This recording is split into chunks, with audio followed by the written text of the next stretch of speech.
Jesus came proclaiming the kingdom. What arrived was the church. These words are sometimes said by those whose hearts and imaginations are captured by what Christ proclaimed and yet experience a sense of disappointment with the reality of the church that's left behind. This week we're invited once more to contemplate various dimensions of the kingdom of heaven. Jesus says that the kingdom is like a treasure in a field that someone is willing to sell everything for in order to purchase. In other words, it's more valuable than anything. He also says that it's like a pearl, a great pearl, that a merchant is willing to sell everything for. In other words, it's exactly what we're seeking. But Jesus says it's also like a drag net bringing in good fish and bad fish. The good fish will be kept, the bad fish thrown out.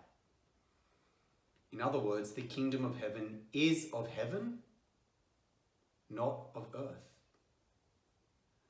We know that the church, the bride of Christ, was given to us as Christ gave his life entirely for us on Calvary. And blood and water flowed from his pierced side, and his mother and the beloved disciple formed a new community.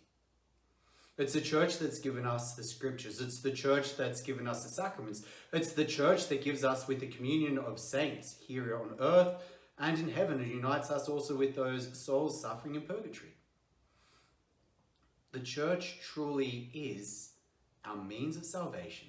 The church truly is a place that makes friendship with Christ possible. And this friendship with Christ is the greatest wisdom.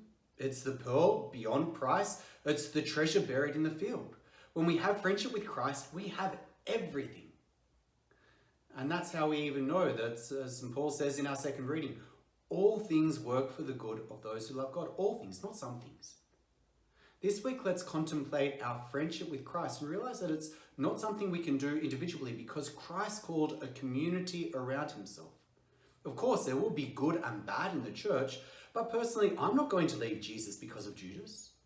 All I can do is focus on the quality of my relationship with Jesus and come into this deeper intimacy with him through his word, through his sacraments, through his church.